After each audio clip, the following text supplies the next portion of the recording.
জানেন কি দক্ষিণবঙ্গের কোন জায়গায় গঙ্গা শতমুখী হয়ে সমুদ্রে মিশত? 1000 বছর আগে সুন্দরবনের এখানে বিখ্যাত একটি নদীবন্দর ছিল, জনপদ ছিল।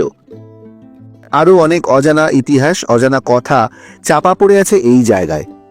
সেই সব কথা জানাতে আমি সায়ন আর পিনাকি চলে এসেছি হিস্ট্রি এভিনিউর আরেকটি নতুন ব্লগ নিয়ে আপনাদের জন্য। আশা করি আপনারা সবাই ভালো আছেন।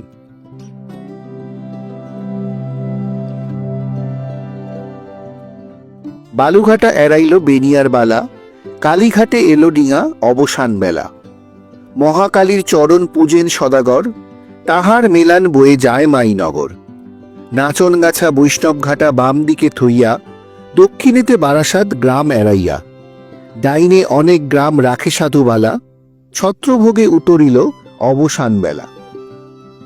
উজানিনগরের বিত্তশালী বণিক ধনপতি দত্তের সন্তান শ্রীমন্ত সদাগর ভাগীরথীর পথে চলেছেন সিংহল, বাণিজ্যের নিমিত্ত যাত্রা করেছেন।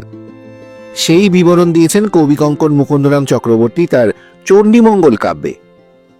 কাব্য রচনার সময়কাল 1594 খ্রিস্টাব্দ থেকে 1606 খ্রিস্টাব্দ। রচনায় গ্রামগুলির নাম উল্লেখ করতে গিয়ে একটি বিশেষ গ্রামের নাম তিনি নিয়েছেন, ছত্রভোগ। 1495 খ্রিস্টাব্দে রচিত বিপ্রদাস পিপ্লাইয়ের মনসা বিজয় কাব্যে চাঁদ বণিক বা চন্দ্রধর বণিকের আদিগঙ্গা পথে বাণিজ্য যাত্রায় পাওয়া যায় ছত্রভোগের নাম। তবে জানা যায় ছত্রভোগের ইতিহাস আরও প্রাচীন। বর্তমান দক্ষিণ 24 পরগনার মথুরাপুরের কাছে অবস্থিত একটি গ্রাম মাত্র। সুন্দরবনের প্রাচীন মন্দিরগুলির মধ্যে অন্যতম মন্দির কৃষ্ণচন্দ্রপুরের ছত্রভোগের ত্রিপুরা সুন্দরী মন্দির। প্রায় 1000 বছরের পুরনো এই মন্দির গুপ্ত যুগের সমসাময়িক মন্দির হিসেবে চিহ্নিত হয়েছে প্রত্নতাত্ত্বিক খননের সময়। ইতিহাসের দিক থেকে এই মন্দির সুন্দরবনের প্রাচীন ইতিহাস বয়ে নিয়ে চলে আজও।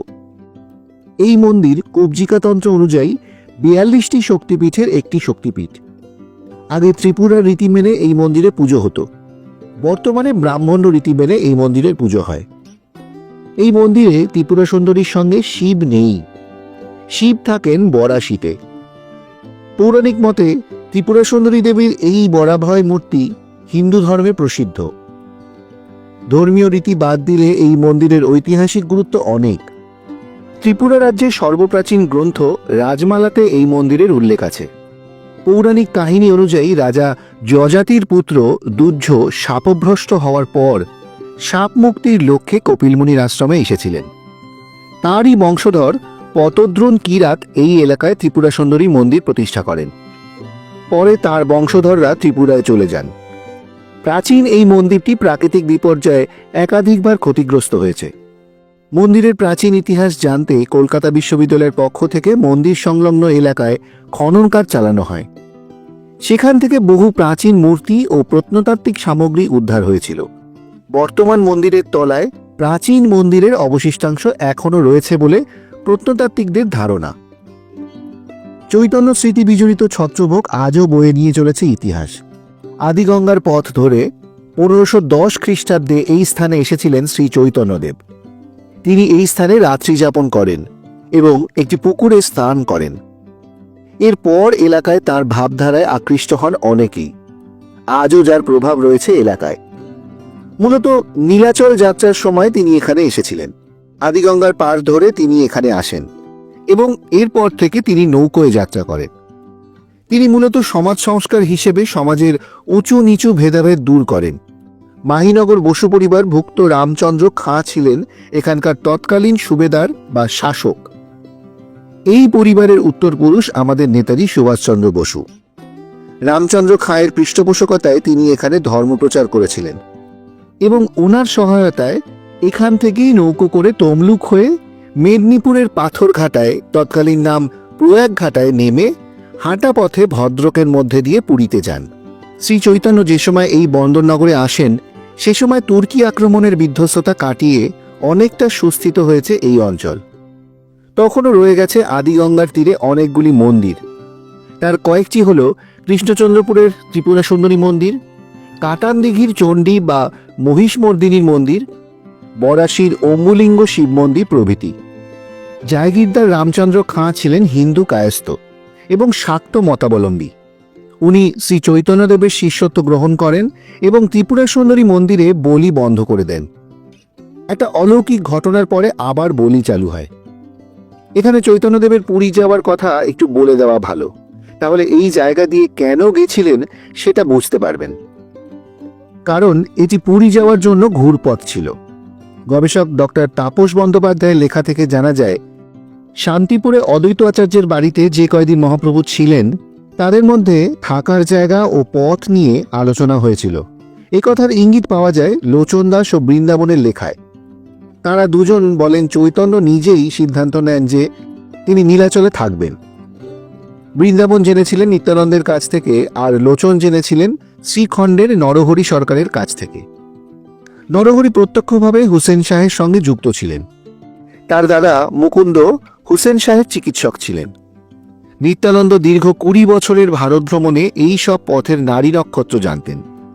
ফলে এদের সঙ্গে আলোচনা করেই চৈতন্যদেব পুরীবাস ও যাত্রাপথ ঠিক করেন। এই আলোচনার প্রেক্ষিতেই পানিহাটি, আন্দুল, সাঁকরাইল, নিমকির খাল দিয়ে যাত্রা করেননি তারা। এই পথে প্রবল জলদস্যুর ভয় ছিল, এই কথা আমরা জানতে পারি। সেই সময়ে বর্ধমান পথ ও আন্দুল পথ নিরাপদ ছিল না, কেননা তার কয়েক মাস আগে 1509 খ্রিস্টাব্দের শেষ দিকে হুসেন শাহের সেনাপতি ইসমাইল গাজীকে সম্মুখ যুদ্ধে পরাস্ত করেন প্রতাপরুদ্র। প্রতাপরুদ্র বঙ্গের হুগলি পর্যন্ত অধিকার করে নিয়েছিলেন এই সময়। তবে গোবিন্দ বিদ্যাধরের ষড়যন্ত্রে ও হুসেন শাহের বারবার আক্রমণের ফলে এই অধিকৃত এলাকা কিছুটা সংকুচিত হয়ে যায়। 1514 খ্রিস্টাব্দে পিছলদা মেদিনীপুর জেলা পর্যন্ত ছিল তার অধিকৃত এলাকা। মহাপ্রভু যখন যাত্রা করেন তখনও সেই যুদ্ধের রেশ কাটেনি। বর্ধমান পথ দিয়ে যাওয়া একেবারেই সম্ভব ছিল না, কেননা এই সমগ্র পথের সমগ্র অংশ হুসেন শাহের অধিকৃত এলাকার মধ্যে ছিল। ফলে এই সময় বঙ্গদেশে একটি আতঙ্কের পরিবেশ ছিল। এই সম্বন্ধে সম্যক অবহিত ছিলেন নিত্যানন্দ, নরহরি প্রমুখ। এই কারণে যাত্রা ঘুরপথ দিয়ে করার সিদ্ধান্ত হয়েছিল। বাংলায় প্রবাদ ছিল, সুপথ দূর ভালো। সিদ্ধান্ত হলো দাড়ির জাঙ্গাল ধরে যাত্রা করা হবে। জাঙ্গাল অর্থে নদী বা খালের ধারে ধারে রাস্তা।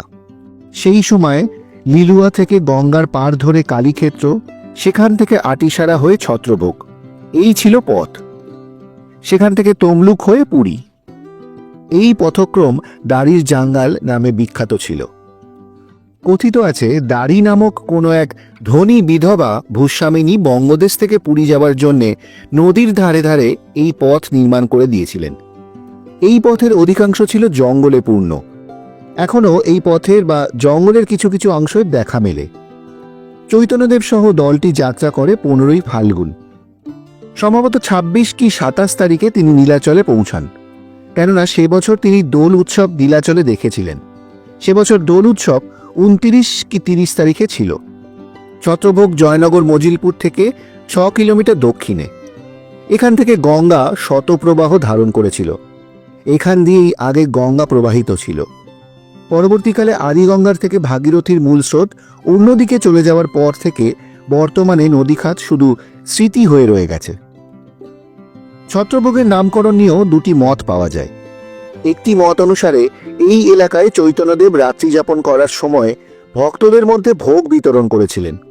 সেই থেকে এলাকার নাম হয়ে যায় ছত্রভোগ। তবে চৈতন্যদেব এখানে আসার 1510 খ্রিস্টাব্দের অনেক আগে থেকেই এই জায়গার নাম ছত্রভোগ। দ্বিতীয় মতটি ইতিহাসবিদ গবেষকদের কাছে বেশি গ্রহণযোগ্য। কথিত আছে, এখানে সতীর ছাতি বা ছত্র পড়েছিল, সেই জন্য এই এলাকার নাম ছত্রভোগ। সময়ের সাথে সাথে হারিয়ে গেছে ছত্রভোগের গৌরব। বর্তমানে ইতিহাস বুকে নিয়ে দাঁড়িয়ে থাকা একটি গ্রাম মাত্র। আমাদের আজকের ব্লগটি আপনাদের কেমন লাগলো কমেন্ট করে জানাবেন। যদি ভালো লাগে একটা লাইক করে দেবেন, আর আমাদের চ্যানেল হিস্ট্রি এভিনিউকে অবশ্যই সাবস্ক্রাইব করে পাশে থাকা বেল আইকনটি প্রেস করে দেবেন। আর হ্যাঁ, আমাদের এই ব্লগগুলো বেশি করে শেয়ার করবেন, যাতে এরকম ধরনের ইতিহাস আমরা আপনাদের সামনে আরো বেশি করে নিয়ে আসতে পারি। দেখা হচ্ছে খুব শীঘ্রই পরবর্তী ব্লগে, নতুন কোনো জায়গায় নতুন কোনো ইতিহাসের খোঁজে। সবাই ভালো থাকবেন, সুস্থ থাকবেন। নমস্কার।